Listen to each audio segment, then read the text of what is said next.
수요일 날에는 지금 몇 번에 걸쳐서 신앙의 균형에 대해서 살펴보고 있습니다. 사람들은 항상 좌로나 우로나 치우치는 경향이 있는데 하나님이 두 가지를 주셨을 때는 두 가지를 균형 있게 받아들여야 되는데 어떤 사람은 좌쪽으로 어떤 사람은 우쪽으로 그렇게 치우치는 경향이 있습니다. 지난주에는 때에 대해서 말씀을 드렸습니다. 천하 범사에 모든 것이 때가 있느니라. 태어날 때가 있고 죽을 때가 있고 심을 때가 있고 거둘 때가 있고 부유하게 하실 때가 있고 가난하게 하실 때도 있고 여름이 있으면 겨울이 있다 말씀했습니다. 우리는 태어나는 건 좋아하고 죽는 거는 싫어하고 심는 거는 힘들어하고 거두는 건 좋아하고 하나님은 동일한 가치를 두는 그런 어떤 사건인데요. 우리는 너무 한쪽으로 치우쳐 있는 것입니다. 하나님은 때로는 형통한 날을 주시고 때로는 공고한 날을 주신다. 형통한 날을 주실 때는 형통함에 복이 있고 곤고한 날을 주실 때는 곤고함에 복이 있는데 우리는 자꾸만 둘 중에 어느 하나만 추구하다 보니까 하나님은 이 두 가지를 두는데 내게 맞는 걸 줄 때는 고맙고 감사하지만 내가 별로 싫어하는 걸 주면 원망하고 짜증내고 시험에 드는 그런 것입니다.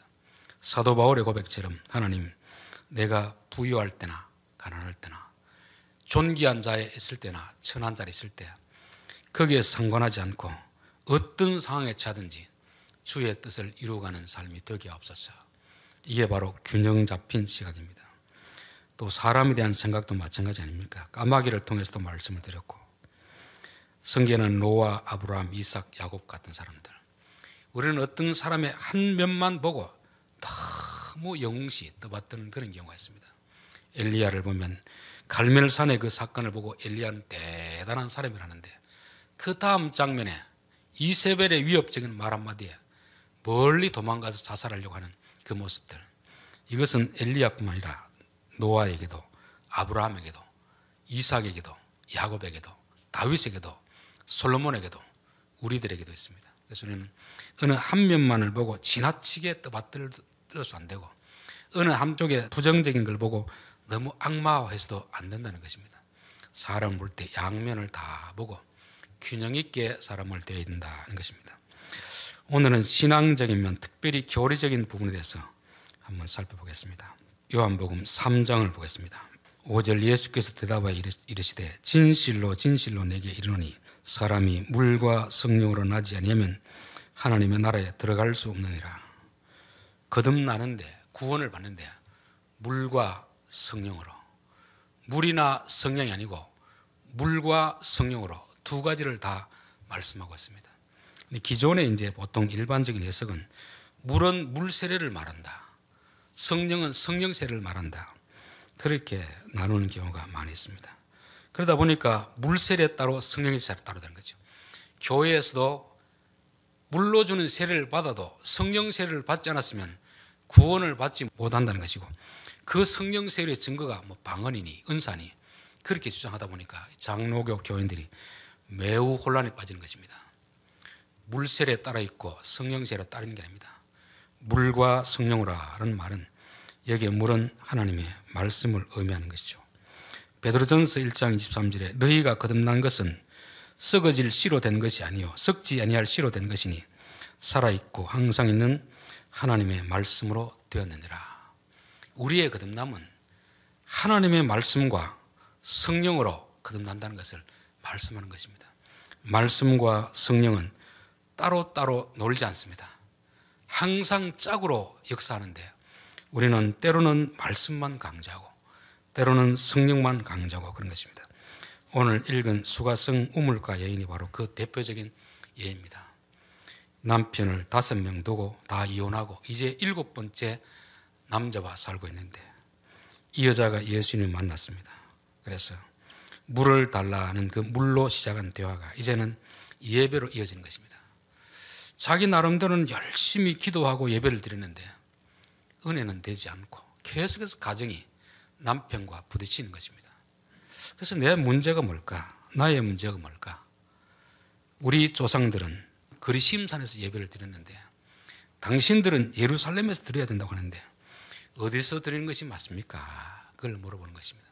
그런데 예수님이 그리심 산에서도 드리지 말고 예루살렘에서 드리지 말고 영과 진리로 예배를 드리라는 것입니다. 그리심 산은 오늘 우리식으로 말하면 기도원 신학이죠. 산에 올라가서 주여 주여 기도하는 이런 신비적인 어떤 신앙을 추구하는 그런 신앙이고, 예루살렘은 바리새인들이 다스리는 전형적인 율법주의가 서행하는 그런 곳이었습니다. 그러니까 하나님은 이쪽 치우치는 그런 신앙생활 하지 말고 둘 다를 균형 있게 해야 된다. 말씀과 성령은 따로 노는 것이 아니라는 것을 말씀하고 있습니다. 아마 이 수가성 우물가 여인은 열심히 기도하고 은사를 행하고 있는데 돌아와서는 집에서는 전혀 말씀이 적용되지 않는 것입니다. 자기가 조금 은사가 있으니까 능력이 나타나니까 남편을 우습게 하는 거죠. 그러다 보니까 어느 남편이 그런 여자를 좋아하겠습니까? 그래도 막 가정생활이 안 되는 것입니다. 계속해서 이혼하고 이혼당하고 그런 과정. 내 신앙의 원인이 뭘까? 한쪽으로 치우치다 보니까 말씀을 순종함이 없고 기도만 하다 보니까 남자들에게 다 불임을 받게 되는 그런 것입니다. 여자여 내 말을 들으라. 신비주의자들의 말도 듣지 말고 율법주의자들의 말도 듣지 말고 내 말을 들으라. 그렇게 말씀하는 것입니다. 오늘날 한국교회도 이 두 가지는 정확하게 지금 나뉘어져 있습니다. 보수적인 교회에서는 말씀을 강조하는 건 좋은데 말씀만 강조하면 안 되는, 말씀만. 여기서 더 나아가면 근본주의. 여러분 근본주의라고 들어보셨죠? 우리 합동보다 더 보수가 있습니다. 그들은 성령의 기적이나 은사를 아예 자체를 인정하지 않습니다. 이런 완전히 지금 성령과는 오직 말씀만 강조하는 그런 것이 되는 거죠. 그러나 요즘 순복음 같은 경우는 은사를 아주 강조합니다. 그러다 여기서 더 나가면은 신비주의로 빠지는 거죠. 말씀은 필요 없다. 하나님이 내게 직접 말씀하는데, 직통 계시를 주는데, 기도하면 내게 음성을 들려주는데, 이렇게 가르치는 사람이 있습니다. 이게 양극단으로 지금 빠지고 있는 교회 안에 있는 모습입니다. 그러나 예수님은 성령과 말씀 안에서, 성령 안에서, 그리고 말씀 안에서 그렇게 예배를 드리라는 것입니다. 어느 한쪽으로 치우치지 말라는 거죠. 성령과 말씀은 각각 따로 노는 게 아닙니다. 여러분, 말씀을 기록하게 하신 분이 누굴까요? 성령께서 기록하신 것이죠. 말씀을 읽을 때 깨닫게 해주시는 분이 누구겠습니까? 성령께서 하는 거죠. 그 말씀을 지키게 하는 분이 누구겠습니까? 성령께서 하는 것이죠. 그래서 우리는 말씀을 읽을 때 항상 성령님께 기도를 해야 됩니다. 이게 무슨 뜻입니까? 어떻게 하면 내가 이걸 지킬 수 있겠습니까? 성령이 없이 말씀하는 것은 우리 유대주의가 되는 것입니다. 율법주의가 되는 것이죠. 또 말씀이 없이 성령만 강조하면 그건 신비주의, 그런 경향으로 빠질 수 있습니다. 말씀과 성령은 항상 같이 간다는 것입니다. 사도행전 1장에 보면은 예수님이 마지막 떠나시면서 사도와 함께 모이사 그들에게 분부하여 이르시되 예루살렘을 떠나지 말고 내게서 들은 바 아버지께서 약속하신 것을 기다리라. 오순절 성령의 사건은 기도해서 주어진 것이 아닙니다. 예수님이 말씀하셨고 그 말씀하신 때가 되니까 성령이 내려오신 것이죠. 앞에 약속이 없는데 아무리 기도한들 성령 역사하지 않습니다. 하나님의 말씀에 약속이 있을 때 그 약속을 붙들고 때가 되면 성령이 역사하는 것입니다. 사도행전 4장 31절에 필기를 다음에 모인 곳이 진동하더니 우리가 다 성령 충만하여 담대히 하나님의 말씀을 전하니라. 성령 충만하면 뒤로 나자빠지는 게 아니고 말씀을 담대히 전하는 것입니다. 사도행전 1장 8절에 성령이 너희에게 임하시면 너희가 권능을 받고 예루살렘과 유다와 사마리아와 땅까지 이르러 내 증인이 되리라. 예수님이 하신 말씀을 증거하는 것이 성령께서 하시는 근본적인 사역이 되는 것입니다. 사도행전 10장 44절에도 베드로가 이 말할 때에 이 말할 때 성령이 말씀 듣는 모든 사람에게 내려오시니 성령은 찬양할 때 내려오는 분이 아닙니다. 어디서 금식할 때 내려오는 분이 아닙니다. 자신이 기록하게 한 그 말씀이 제대로 선포되고 해석될 때 그 자리에 성령이 역사하는 거죠. 그래서 예수님과 성령은 전혀 별개의 분이 아니에요. 그래서 예수님은 올라가시면서 내가 가면 다른 보혜사를 너희들에게 보내주겠다. 그분이 오시면 다른 거 하지 않는다. 내가 너희들에게 전했던 그 말을 지금은 너희들이 깨닫지 못하지만 그 성령님이 오시면 깨닫게 해주신다. 기억나게 해주신다. 성령님이 하시는 일은 참 여러 가지가 있습니다. 근데 가장 주된 사역이 뭐냐면은 그는 진리의 영이라, 진리의 영이라, 은사의 영이라고 하지 않습니다. 가장 핵심적인 성령의 사역은 진리의 영이라 그렇게 말씀하는 것입니다. 근데 왜 우리가 성령과 말씀을 매치를 못 시키냐면 자꾸 성령 하면은 은사, 능력 이런 쪽으로 생각하기 때문에 능력을 받은 사람들은 말씀을 경시합니다. 설교를 안 듣습니다. 목회자의 조언을 안 듣습니다. 왜냐하면 자기는 바로 직통 계시를 받는데 말씀을 안 들려고 하는 겁니다. 여러분, 은사는 성령의 주 사역이 아닙니다. 보조 사역이죠, 보조 사역. 여러분, 제가 목사라고 할 때는 목사의 주 사역은 뭡니까? 목사의 주 사역은 성경을 가르치고 설교하는 것이 목사의 주 사역입니다. 그러나 목사들은 그 외에서도 찬양을 잘할 수도 있고 운동을 잘할 수도 있고 저 같은 경우는 드론 날리고 영상을 찍을 수도 있습니다. 그러나 그거는 보조 사역이지 저의 주 사역이 아니거든요. 만약 다른 교회에서 예식을 할 때 목사님 와서 설교해 주십시오. 그러면 저는 거절하지 않고 갑니다. 그러나 한 교회에서는 그걸 부탁하고 다른 교회에서는 목사님 우리 교회 와서 영상 좀 찍어 주십시오. 사례를 많이 하겠습니다. 저는 어디 가겠습니까? 말씀을 전하는 걸 요구하는 데 가지 영상 찍어 달라는 데 가지 않습니다. 말씀이 전해지는 곳에 성령님이 역사하는 것이지 말씀이 선포되는 곳에 성령님이 역사하는 것이 말씀이 없는 곳에 역사하지 않는다는 것입니다. 그래서 우리 최근에 어떤 유튜브라든지 막 성령의 역사를 하는데 말씀과 상관없는 역사는 저는 성령의 역사라고 보지 않습니다. 왜냐하면 말씀과 성령은 항상 같이 가기 때문에 그렇죠. 은사를 주거나 능력을 주는 것도 결국은 말씀을 믿게 하기 위해서 주는 것이지 말씀이 없는데 역사만 나타난다고 해서 사람이 믿겠습니까? 그래서 우리는 성령의 역사라고 하는 것은 항상 말씀과 같이 간다. 말씀이 없는 성령의 사역은 그것은 진짜 성령의 사역이 아니라는 것입니다.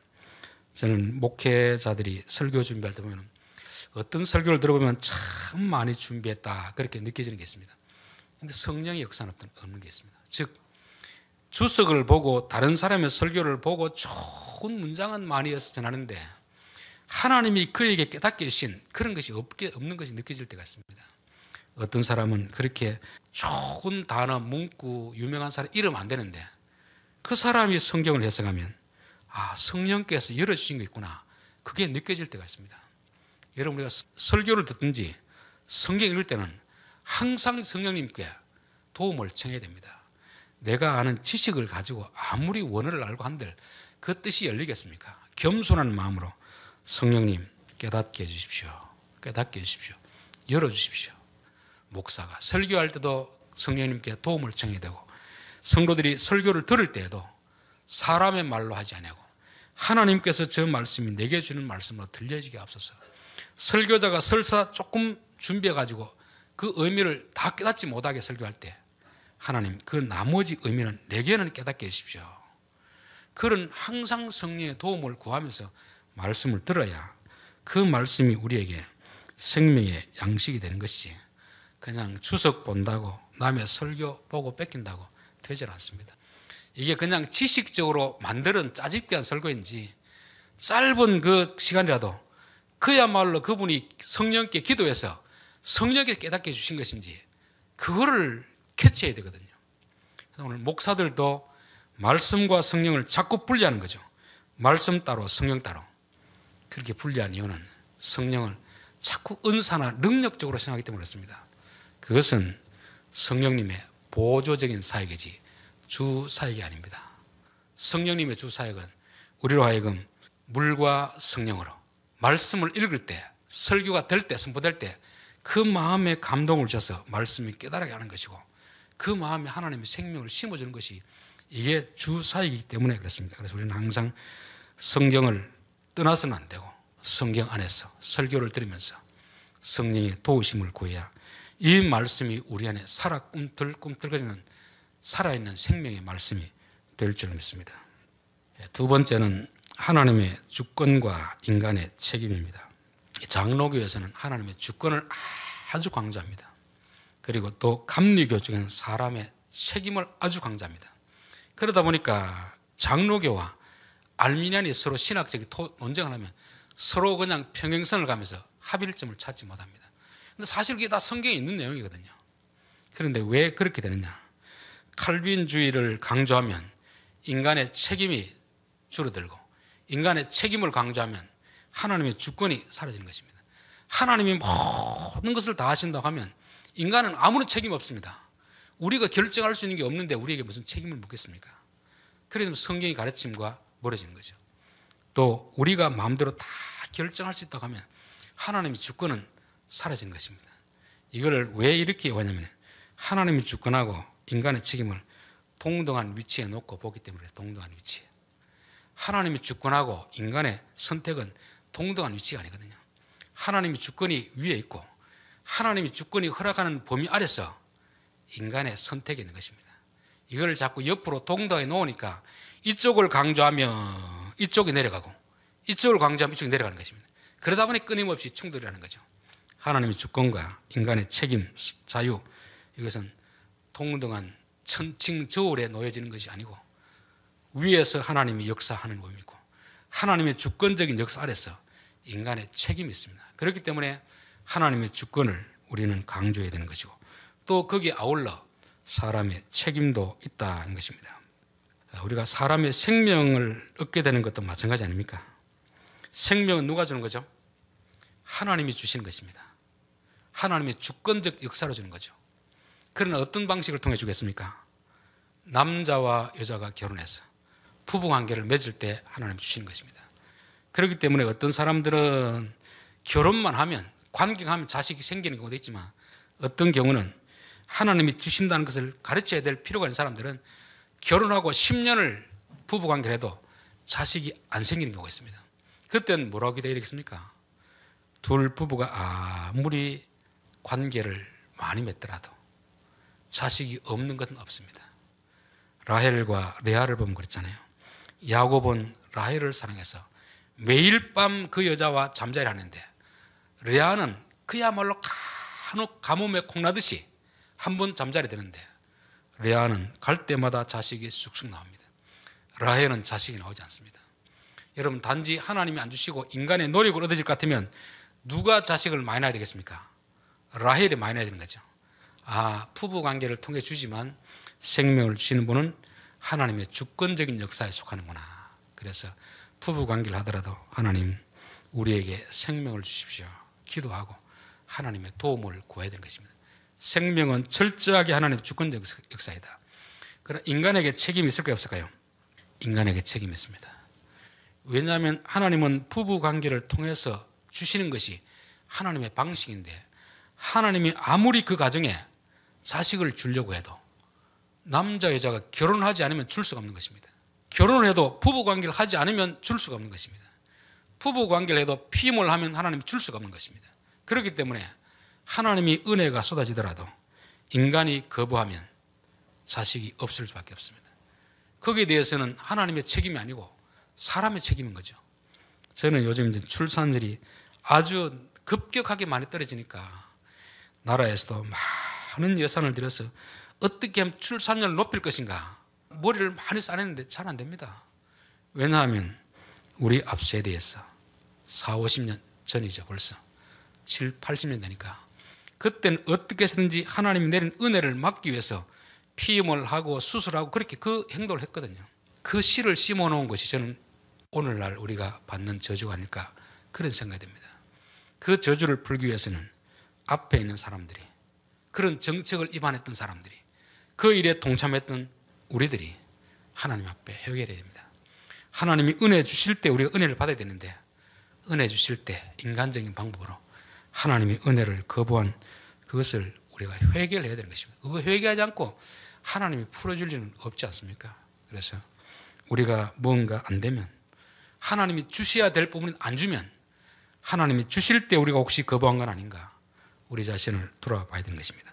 사람의 생명도 하나님 절대적인 주권에 속한 것이지만 남자 여자를 결정하는 것도 누구에게 달렸겠습니까? 예전에는 딸을 많이 낳으면 여자들이 구박을 많이 받았습니다. 여자가 그걸 선택할 수 있는 그게 아니잖아요. 사실 남자도 그 선택할 수 있는 게 아니거든요. 딸이냐 아들이냐, 그것은 오직 하나님이 결정하시는 것입니다. 하나님이 결정하시고 하나님 주는 대로 받으라는 것이, 하나님 저는 딸을 주십시오.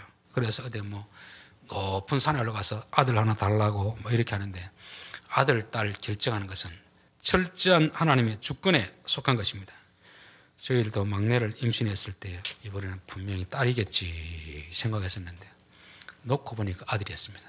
잠깐 실망이 되었다가 이거 결정하는 하나님이 하시는 것이지, 하나님이 하시는 주권에 대해서 내가 거부할 수 있는 것은 아무것도 없습니다. 하나님 주시면 감사함으로 받는 것이죠.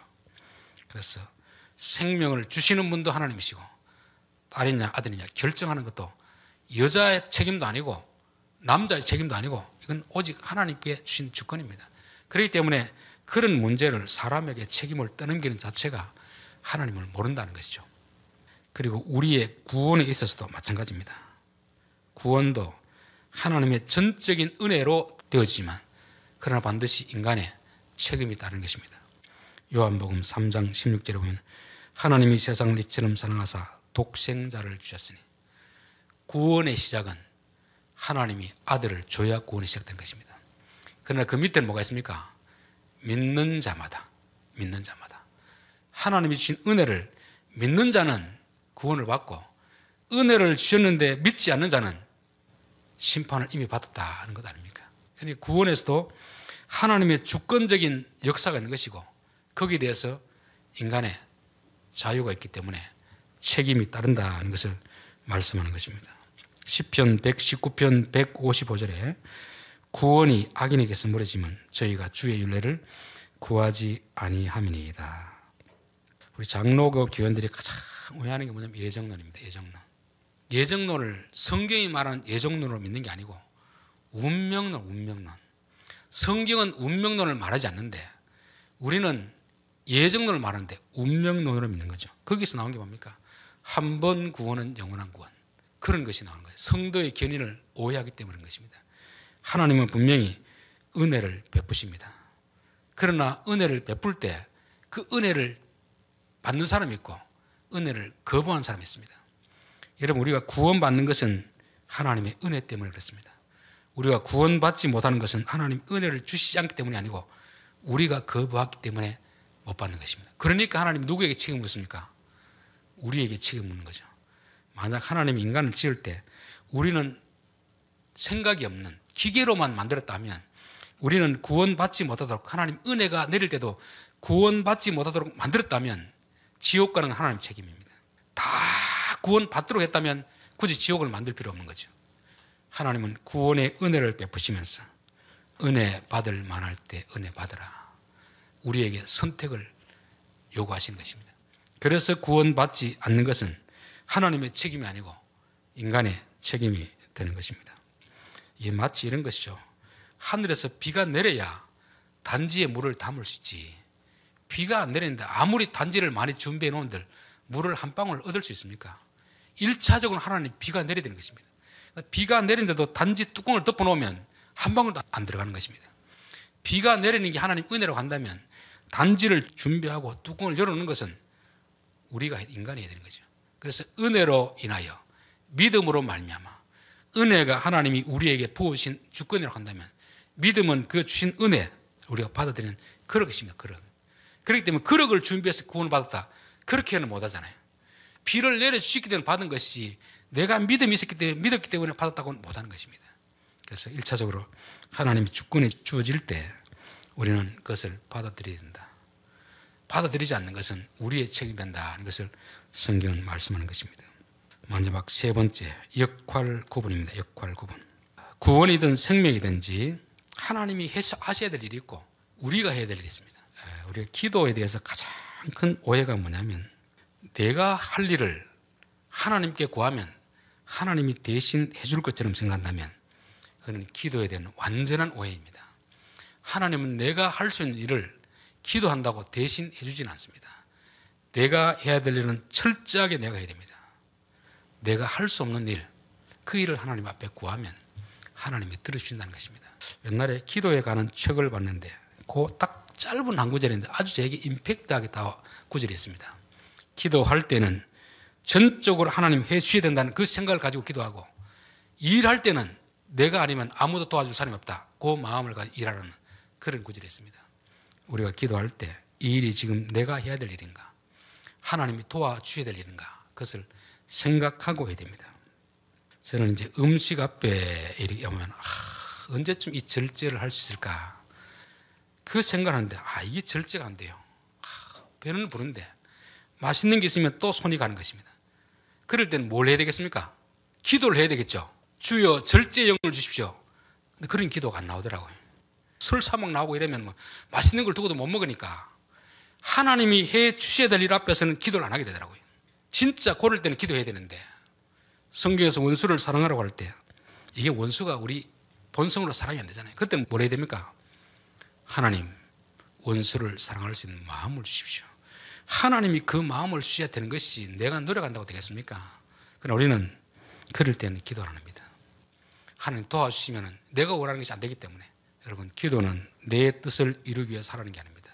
내가 할 수 없는 것인데 하나님 우리 하라고 요구하시는 것이 있으면 하나님 잘 아시지 않습니까? 저는 음식 앞에 서면 절제를 못하는 거 아시지 않습니까? 음식 앞에서 맛있는 거 있을 때 저에게 절제할 수 있는 능력을 주십시오. 기도는 내가 할 수 없는 것을 하게 해주시는 하나님의 능력이지, 내가 해야 될 것을 내가 하기 싫다고 대신 집 청소 내가 해야 되는데 전기 청소기를 해주는 것처럼 성령님이 그렇게 하는 게 아니죠. 우리는 기도를 그런 식으로 오해하면 안 된다는 것입니다. 마태복음 11장 28절, 수고하고 무거운 짐진 자들아 다 내게로 오라. 내가 너희를 쉬게 하리라. 나는 마음이 온유하고 겸손하니 나의 멍에를 메고 내게 배우라. 그리하면 너희 마음이 쉼을 얻으리니. 예수님이 초청하는 말씀입니다. 수고하고 무거운 짐진 자들아 다 내게로 오라는 것입니다. 하나님이 하실 일이거든요. 우리를 초청해 주는 것입니다. 여러분, 우리가 남의 잔치에 초청받지 않았는데 내가 스스로 갈 수 있습니까? 못 가잖아요. 어떤 자리에 초청을 해야 갈 수 있는 것입니다. 그러면 하나님 초청할 때 우리는 가야 되지, 안 가면 그 자리에 들어갈 수 없는 것입니다. 초청을 받아도 안 들어가면 안 되는 거죠. 그래서 좋은 어떤 상황이 있는데 안 들어가면 자기는 그 맛을 못 보는 것입니다. 자, 여기 왔으면 가만히 앉아 있으면 그냥 떡 나눠주시 줍니까? 예수님 뭐라고 합니까? 나는 마음이 온유하고 겸손하니 내게 배우라는 것입니다. 그럼 예수님 앞에 왔으면 가만히 앉아 있으면 선물 티켓 주듯이 그냥 쉼을 주는 게 아니고 배워라, 배워라. 뭘 배우라는 겁니까? 온유함을 배우고 겸손함을 배워라. 배우면 그때 내가 너희 마음에 쉼을 주겠다는 것입니다. 이 두 구절 속에서도 하나님이 하실 일이 있고 우리가 해야 될 일인데, 우리는 내가 해야 될 일은 싹 빼버리고 하나님이 다 해주시려고 하는 것입니다. 오라에서 왔는데 왜 내 마음에 쉼이 없습니까? 끝까지 읽어봐야지. 끝까지 읽어봐야지. 마음이 온유하고 겸손한 것을 배워야지 마음에 쉼이 있는데, 예수님 앞에 왔다고 여전히 마음은 막 분노가 치밀고 성질이 버럭버럭 하는데 그 마음에 하나님이 어떻게 쉼을 주겠습니까? 그래서 우리는 성경 구절을 볼 때는 거의 대부분 이렇게 되어 있습니다. 하나님이 해 주실 일이 있고 우리가 해야 될 일이 있습니다. 그럴 때 하나님이 해 주실 일은 하나님께서 도움을 구하는 것이고, 우리에게 요구하는 것은 우리가 해야 되는 것입니다. 하나님이 아무리 폭포수 같은 은혜를 내려줘도 우리가 단지 뚜껑을 덮어놓고 있는데, 마음을 닫고 있는데 어떻게 우리에게 은혜가 임하겠는가? 그리고 우리는 하나님 앞에만 나오면 쉼을 준다고 했는데 아무리 오랫동안 나와 있어도 마음이 평안 없으니까 아이고 예수 믿어도 별 볼 일 없구나 그렇게 생각하는데, 하나님이 오라는까지 하고 와서는 내게 배우라고 하는데 우리는 배우지 않으면서 와 앉아 있으면 다 될 것처럼 생각하는 것입니다. 마치 스당께 3년이면 풍어를 읽는다고 하는데, 여러분 우리가 학교 풍어를 읽으라는 게 아니잖아요. 배우러 가는 거잖아요. 교회당에 오는 것이 말씀을 배우러 오는 것이 그냥 형식적으로 자리만 채우고 숫자만 채우러 오는 게 아니잖아요. 내가 출석 체크하러 오는 게 아니잖아요. 설교를 듣고 하나님 우리에게 뭐라고 말씀하는가 보고 듣고 깨닫고 그것이 내 양식이 되어야 비로소 예수를 믿는 효과가 나타나는데, 우리는 우리가 해야 될 일은 하지 않고 다 하나님 앞에 맡기는 것입니다. 진짜 하나님 앞에 맡겨야 될 것은 맡겨야 되지만 내가 해야 될 일은 내가 하도록 하나님 요구하고 있는데 그렇지를 못하는 것입니다. 결론입니다. 성령과 말씀은 별개의 것이 아닙니다. 따로따로 노는 게 아니고, 말씀이 있는 곳에 성령이 역사하는 것이고, 성령이 역사할 때는 항상 말씀이 있는가, 예수님이 하신 말씀을 깨닫게 해주고 그 말씀이 생각나게 하고 그 말씀을 행한 능력을 주시면 그건 성령의 역사인 것이고, 아무리 사람이 뒤로 나자빠지고 뭘 하더라도 말씀이 없는 그런 역사에서 그런 장소에 나타나는 그 역사는 성령의 역사가 아니라는 것입니다. 우리는 성령의 역사를 다 은사, 능력 그쪽에 맞추다 보니까 그게 나타나지 않으면 성령이 역사하지 않는 것 같은데, 진짜 성령은 성경 읽을 때, 설교를 들을 때 나타나는 것이 이게 성령의 역사인 것입니다. 그리고 하나님이 주권하고 인간의 자유도 마찬가지입니다. 동등한 위치가 아니고 수직적인 위치죠. 하나님이 주신 영역 안에서 그 다음에 우리의 선택이 있는 것입니다. 하나님이 비를 내릴 때 우리가 단지를 준비하고 뚜껑을 열어야지, 비도 안 내리는데 맑은 하늘에 아무리 단지를 여러 개 준비하고 뚜껑을 열어도 한 방울도 내리지 않습니다. 그래서 은혜 받을 만한 때, 하나님이 은혜를 베푸실 때 은혜 받으라는 것입니다. 우리가 은혜 받는 것은 하나님의 전적인 은혜요 주권이지만 받지 못하는 것은 우리의 책임이라는 것입니다. 세 번째가 역할은 구분이 있습니다. 하나님이 하셔야 될 일이 있고 우리가 해야 될 일이 있습니다. 기도가 자칫 우리가 해야 될 일을 하지 않고 하나님 대신 해주기를 바란다면 그것은 기독교의 기도는 아닙니다. 그건 무속 종교라든지 타 종교의 기도이지, 진짜 우리가 하나님 요구하시는 것을 해야 될 때, 내 힘으로 안 될 때 주여 이 말씀을 순종할 수 있도록 능력을 주십시오. 원수를 사랑할 수 있는 능력을 주십시오. 필요할 때 기도해야 되는데 정작 우리는 내가 하고 싶은 걸 하고 싶기 때문에 그런 기도를 안 하는 것입니다. 여러분, 하나님의 뜻이 이루어지기 위해서 기도해야 될 줄 믿습니다. 기도하겠습니다.